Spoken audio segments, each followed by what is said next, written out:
I'm the Irish guy. Alright, so Premier League match week 5. Midweek games are weird. I mean, there's just something a bit odd about Premier League football on a Wednesday night. I mean, most people should be spending their Wednesday evenings tucked up in bed, watching Shrek 4 whilst eating yogurt and kissing their cat. But right, let's take a look at the midweek games. Right, let's go. Liverpool 2, Newcastle 1. Fabio Carvalho is an enigma. I'm sorry, but this is supposedly a Portuguese wonder kid, right? And yet, to hear him speak, he just sounds like Del Boy's son. Honestly, he's got a voice that wouldn't look at a place on the only way is Essex. I mean, I suppose he did move to London at 13, but honestly, he sounds like he could pass an audition for Oliver Twist. I mean, he still doesn't have a Portuguese cap, and he has played for England at underage level. Honestly, why have the FA not bothered? Harvey Elliott and Fabio Carvalho could be a midfield partnership for England for the next 10 years. Anyway, Fabio Carvalho has become a cult hero overnight. I'm sorry, but Liverpool needed to win that match last night. Can you imagine if they'd begun the season with 6 points from 5 games? I mean, they'd be in a weird position where, yes, they've managed to beat their team by 9 goals in August, but yeah, still finish off the month trailing Arsenal by 9 points. That is a reality that couldn't be. I mean, you'd have angry Liverpool fans probably choosing to iron their fingers or poke themselves in the eye with a spoon. Anything to numb the pain. But lads, I have to say, Newcastle United were fantastic. I mean, sure, there was time wasting. Oh boy, was there time wasting. I mean, Joe Linton went down with a mandatory cramp every 7 minutes. I mean, Nick Pope would catch the ball and instantly fall to the floor as if he'd just been knocked out by a ghost. But this was about more than that. Lads, Newcastle were brilliant. Organised, defensively resilient, brilliant on the counter-attack. Sean Longstaff was brilliant in midfield. Kieran Trippier once again, world-class right back. And lads, Alexander Isak.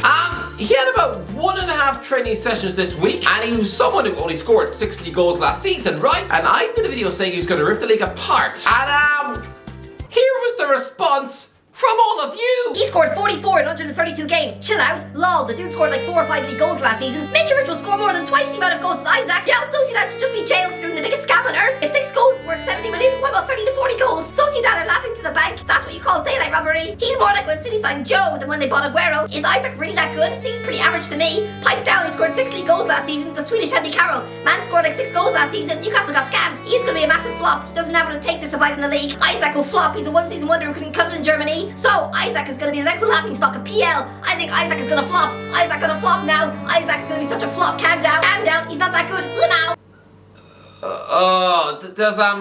Does anyone think that Isaac's gonna flop now? I mean, actually, I've been calling him. I know his name is Isaac, but I just got Isaac in the brain. But lads, that was an utterly brilliant opening goal, which seemed to fry the brains of Liverpool fans.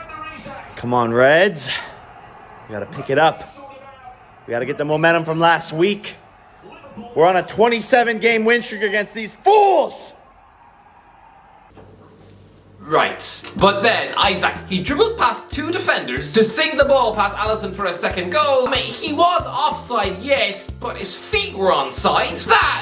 That should have counted in my head. Lads, yes, his head was offside, but we've already clarified. Despite being just 3 inches smaller than Peter Crouch, he's still about as dangerous in the air as a geriatric pig. He's only scored 6 headers in his life. Isaac was utterly fantastic, and so were Newcastle for large parts of the game. But to be fair, Harvey Elliott did run the show in midfield. And yes, I know Liverpool got the winner in the 98th minute. And yes, I know there were 5 minutes of added time. But to be fair, the referee had every right to add time on, considering Joe Linton spent about 2 minutes seized up a cramp. But lads, these Newcastle players, they must hate Merseyside. In their last 2 trips to the city, against Liverpool and Everton, they've now lost the game in both the 98th and 99th minute of the match. By the way, lads, if you're new here, you know what to do. Slap that big fat red subscribe button. Let's get to 150k. If you're new here and you want to see more content like this, and yes, slap that big fat red button. Absolute legends. Back into the video. Man City 6, Nottingham Forest 0. Erling Haaland is a freak. 9 goals. 9 goals in 5 matches. We're barely in September and he's already on the verge of double digits in the league. He's already scored more Premier League goals than Romelu Lukaku managed last season, and he cost twice the transfer fee. To me, this man's mere existence is a mystery. This guy had no right to be a predestined world superstar. I mean, look at his predecessor, Sergio Aguero. Yes, okay, he's got the face of someone who looks like he belongs in a South American boy band. You know, just a bit like Kylian Mbappe, or Thierry Henry, or Fernando Torres. These men are easy to market. I mean, they'll be on every billboard in the country. But I mean, put Erling Haaland's face on a lunchbox, and it'll probably give the rest of the class nightmares. But Aguero, yeah, he was someone who married into the family of Diego Maradona. I mean, the godfather of his son is 7 Ballon d'Ors. Come on, he was always going to be a football superstar. But Erling, he was just an ordinary lump born in Leeds, who probably just grew up with Danny Mills on the back of his shirt. I mean, his dad was a footballer, yes, but I'm sorry, he was just Norway's answer to Glenn Whelan. I mean, I was going to compare him to Charlie Adam, but the truth is that even Adam had more technical ability in his left armpit than in Haaland's entire being. Honestly, he was just a middling plodder who lost his place to Joey Barton. I mean, if Alpha choosing to go into management and then chose to stay in England coaching, I don't know, Shrewsbury, Scunthorpe or Wigan, then Erling Haaland would have a Yorkshire accent, a face like a scrunched up tissue, and I'm convinced of it, the FA would have convinced him to play for England. I mean, I would almost love to see Gareth Southgate's head explode trying to fit 2 world-class centre forwards into a 3-4-3 formation. It would be too much for him. I mean, before matches, he'd probably be found in his car, hyperventilating under a Costa Coffee bag. But my point is that Haaland was just a geeky teenage dork. Did I already say dork? But yeah, he was just the Millhouse Van Houten of Norway. I mean, when Alf Inch Haaland told his mates that his son was going to be a professional footballer too, they'd have probably assumed that little Erling might grow up to play for Norwich or Stoke. Ozzy, I don't understand this. It's like if the guy who plays Alf on Home and Away, if his son wound up being a Hollywood actor as successful as Johnny Depp. But anyway, look at this. Why Erling Haaland has soft spot for Nottingham Forest for completing Man City transfer. Yeah, Nottingham Forest was one of his dad's former teams. I mean, Erling has soft spots for both City and Forest, but weirdly, his favourite club is Leeds. I mean, his main football ambition was to win the Premier League title with Leeds. And weirdly, so is Ousmane Dembele's. Honestly, for Leeds fans, that's probably just annoying. A bunch of world superstars who love their clubs, yes, but in reality, offer either one a £60,000 a week salary to play at Ellen Road, and they would react to that as if you just asked them to clean up monkey poo at the zoo. I mean, honestly, it's like if Britney Spears goes to a hospital and tells one of the sick kids that they're cute, and then they get better and ask her out on a date. Yeah, I think she'd probably call the police. No, considering I savaged Bournemouth for conceding 9 at Anfield, you might be expecting me to similarly tear Nottingham Forest apart for signing 20 footballers and still losing 6-0.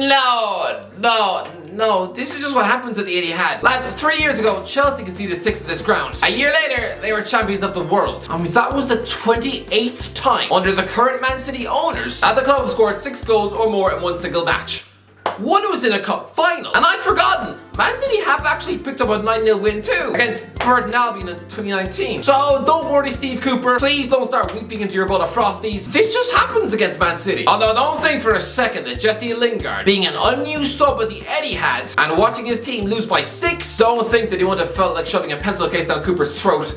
You just know he'll have bought all his family and friends from Manchester tickets to the match. And he didn't even get to play. Lads, even Jack Kobach came on before him. When Forest are making 5 substitutes, and none of them are the guy earning close to £180,000 a week, oh lads, that's not a good sign. I mean, if Lingard fails at Forest, then looks like you've got a made in Turkey, Dele Alli. Arsenal 2, Aston Villa 1. Douglas Luiz is also a freak. When I was growing up, I thought that scoring direct from a corner kick was just something of a myth. Something that, yeah, George Best might have done in the 60s before there were any cameras in the ground. Honestly, I never ever saw this happen. It was like trying to spot a unicorn in Donegal. And then it slowly began to creep into the game. The odd fluke here and there, like when Junior Stanislas for Bournemouth somehow banged one past David De Gea. I mean, I remember when Thierry Henry pulled it off in the MLS. And because these sort of goals are so rare, it went viral on the internet for a week. But Douglas Luiz, he's now done it twice in a week. He did it against Bolton in the League Cup too. How? How are Aston Villa so down in the dumps with the training ground probably stinking of low morale, and yet they still got someone regularly scoring from corner kicks? And because he's done that, Arsenal have now woke up this morning and tried to buy him from Villa Park. As for the game, another brilliant win for Arsenal, and lads, that was the 7th time this season that someone called Gabriel has scored for the Gunners. Southampton 2, Chelsea 1.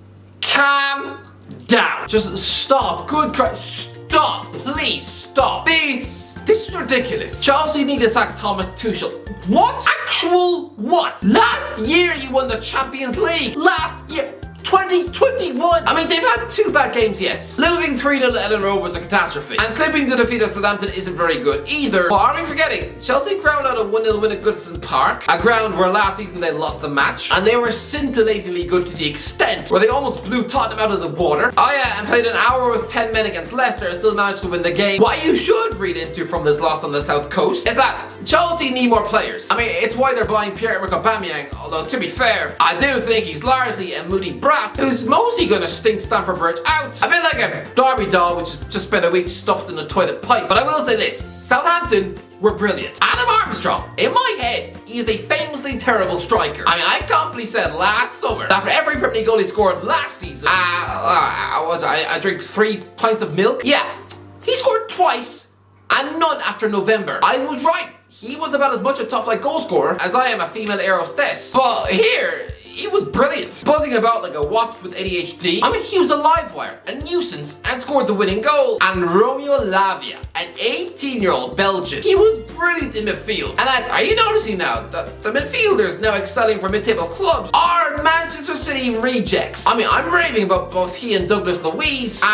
They both came from Guardiola's reserve team. I mean, you remember how Guardiola once said about how the Barcelona reserve team were just full of players better than Jack Wilshere? I mean, Thiago Alcantara was in that team, so obviously, I think slowly but surely, Manchester City are building world-class youth teams too. But my big takeaway is that Chelsea, they gave up on Lukaku too soon. This man was gold. Goals guaranteed. I mean, Manchester City wanted to buy him 2 years ago. I mean, come on. Yes, he gave a stupid interview. But does that mean that his relationship with Chelsea fans was forever dead? No, lads, Luis Suarez went on strike at Liverpool to force a move to Arsenal. Wayne Rooney told the world that he wanted to quit Man United on the eve of a Champions League match. And even hinted he was going to move to Man City. There were a way back for both of those players after disrespecting their clubs. So, why not persist with Lukaku? I mean, I don't care about his diet. I promise you, he could wolf down 3 cheeseburgers and a litre of Pepsi before every match, and he would still be of more use than an old Aubameyang. Crystal Palace 1, Brentford 1. Wilfried Zaha needs to leave the club. Lads, to see him heartbroken in an interview after his teammates fell asleep and allowed Brentford to steal an undeserved point after his wonder goal, honestly, I've been saying this for years. He needs to leave Sellers Park. Yes, this is a nice little pretty project under Patrick Vieira. And yes, they're playing some nice stuff. But I mean, fine.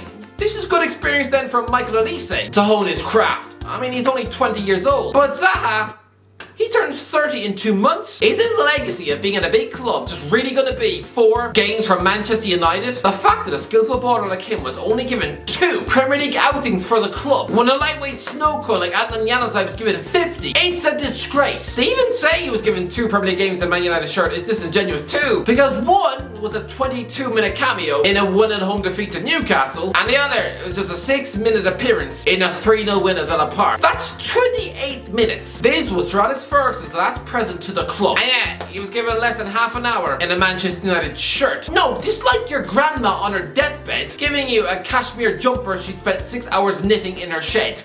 And what do? You just use it to clean your car and then just throw it in a bush. The utter disrespect. Zaha was a Fergie buy. I'm not saying Zaha would have been the next Ronaldo, but he could have been the next Nani at least. To me, Zaha is a better all-round footballer than Marcus Rashford. I mean, he should have been one of the first names on the team sheet for England the last few years. I don't understand how his career has just been fed to the sheep. He's never going to get the chance to leave Palace, and will probably retire here as a club legend, but so what? Is he really going to have the career legacy of Clinton Morrison? West Ham 1, Tottenham 1. Good game this. Feisty London derby. Tito Carrera sticks the ball into his own net. Thomas Souček fires in a wonderful second half equaliser. And brilliant assist from Mikel Antonio. And West Ham look good. And I'm going to say this. David Moyes has been a manager since 1998. I mean, he's bought hundreds of footballers. And Lucas Paqueta is hands down the best player he's ever bought. I mean, okay, Juan Mata is a close second, but still. Lads, to be able to take him from Lyon for 50 million quid, I'm going to say this. What a transfer he is. South American flair in the middle of the park at West Ham.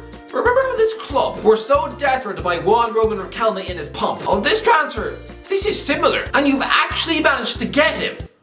What a buy! Leeds 1, Everton 1. Everton are the most predictable team in the league. The last 3 games have been 1-1 draws. So if they keep this up, they'll have 36 points and once again squeak their way to safety by the width of a chewing gum. But at least Tony Gordon is finally scoring goals on a regular basis. Clearly the boy wants to move to Stamford Bridge. Listen, this was a Met result for Leeds. Since beating Chelsea, you've now lost to Brighton, and you needed a Luis Sinisterra goal to scrape a point with Everton. And even worse, your informed star Rodrigo is injured. Again, Jordan Pickford adding him to a scrapbook of victims. Fulham 2, Brighton 1.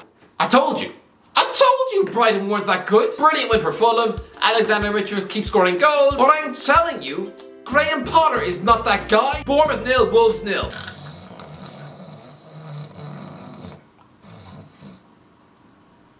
Meh. And you one thing, let me know in the comments, what did you make of the midweek games? Let me know if you enjoyed the video. Don't forget to subscribe. As always, I'll talk to you in a while.